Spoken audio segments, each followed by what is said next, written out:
Hello all, hope you're well.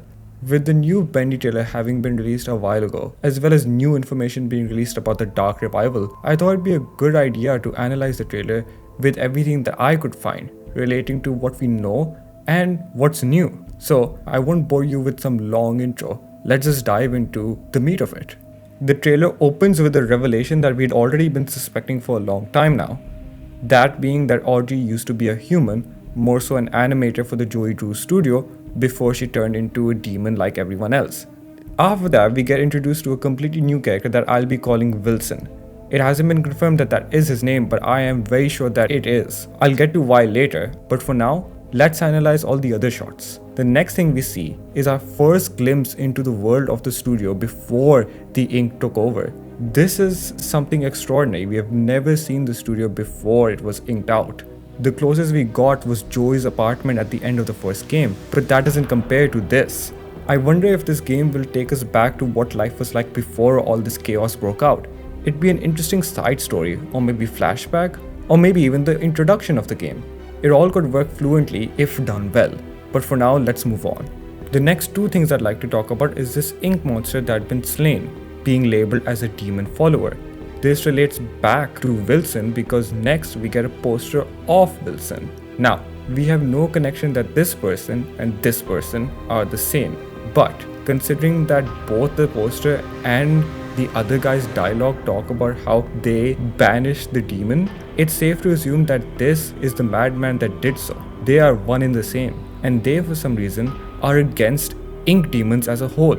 What confuses me though is that the trailer portrays it as Wilson that had turned Audrey into an ink monster. But why would someone that hates these things make one himself? The dialogue suggests that Audrey had been in a sleeper state of some kind, or she had just been unaware of what had been going on in the studio for a while now. So maybe she always was meant to be an ink monster because of the machine, but Wilson was the one to wake her up. He might have another purpose for her that we aren't shown. This wouldn't be too far-fetched since Wilson comments on a stranger's presence in the studio and speaks to what I assume is Audrey to capture her. The use of her is very important here since that could be referring to either Alice Angel or Allison Angel.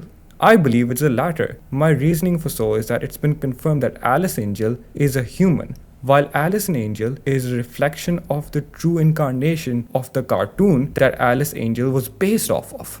Now, among the rebirth of all the workers at the studio turning into ink monsters, the one outlier in all this magical chaos would be an actual cartoon character coming to life.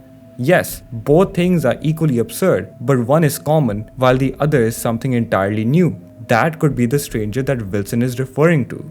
I'm going to be glossing over the next two scenes very quickly because there isn't much to dissect, but it seems as though we're going to be getting something similar to the Bendy and projectionist fight from the first game, and of course, fetch quests are going to be returning. Fetch quests have been a staple of the series thus far, so I'm not surprised by this. As for the aspect that really piqued my curiosity, we're introduced to a new friend, a helper of sorts that might be accompanying us. I'd already suspected that this would be the case since yesterday, when the teaser for the trailer was revealed, Bendy's website was updated with two new characters, both of which were accompanying Audrey, which made me suspect that they would be her friends in some sort. While this reveal in itself isn't something shocking to me, I still thought it'd be something nice to bring up, especially since the design looks really cool. Want to know something that would be interesting for all of you to know?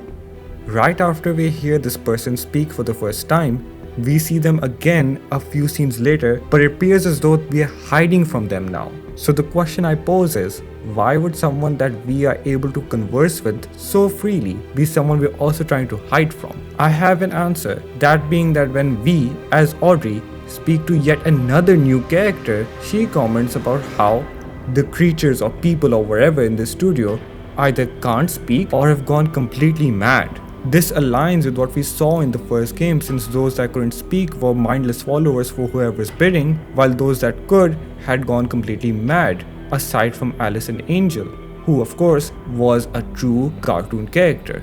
This leads me to believe that the companion that we spoke to earlier is someone that had gone mad. It's very likely that they are an actual person that we were hiding from because they were ruthless just like everyone else. Hence why we were hiding from them. That is an actual person. But we were able to break them from their spell or whatever and bring them back to reality.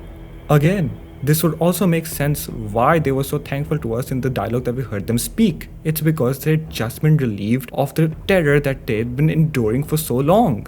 I'd also like to add that I believe this game could be an origin story for Alice Angel and how she descended into madness. My reasoning for this is that the completely mad part of the dialogue was paired with a shot of a woman screaming in agony. Her silhouette resembles Alice Angel quite a lot, especially if you could picture it as a human version before all the monstrosity took her over.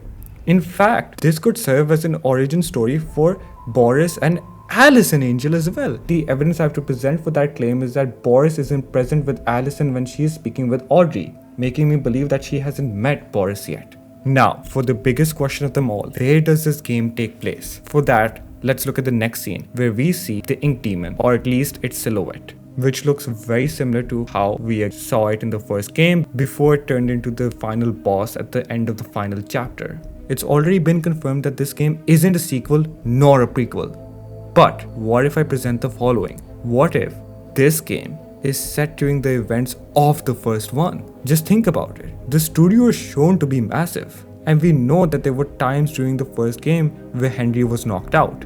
And it was a while before we ran into Alice Angel or Allison Angel. It's very plausible that whatever is going on with Audrey happened during the events of the first one. In fact, it makes sense. Even from a story standpoint, it's the same studio, same enemies, even the same demon. And if you're now thinking of an explanation as to why Henry never encounters either Wilson, Audrey, or anyone else showcased in this trailer, there's a simple reply to that as well. Through working with Allison, Audrey could very well be the only human to escape the studio. Allison may not want to follow her due to either knowing that she, as a figment of someone's imagination, belongs in the studio. Wilson can be killed off by the end of the Dark Revival and no one would care to argue. Given the constructions of the lore we know this game lies in, this would be the only logical path to go down. And I hope that's the case, since anything else would make the story more convoluted than it already is. On to some closing points I couldn't fit anywhere else in the video. This "she was the fourth thing" could be referring to any one of the women's backstories, outlining which order they were born in from the machine. And finally, the shot we see of the cartoon Bendy at the end, honestly, I'll be reaching in the dark for what I'm about to suggest next, but it still is an attempt and I urge you all to take it with a grain of salt. What if, similar to Alice and Angel, this too is a pure version of the mascot of the franchise? I get the feeling he's enslaved in some way due to how he's cleaning the floors and looks up at us in almost disbelief, but that's all I have to say on this scene. Not a lot to go off of, which is a blessing in itself, since we should want some of the story unsolved before we take a dive in it ourselves on, wait, what? November 15th?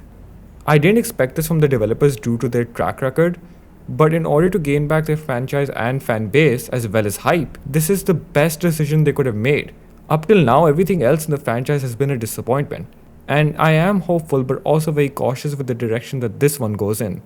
If you'd like to see two completely unrelated gaming videos as well, take a look here. Other than that, that's all I have for you today.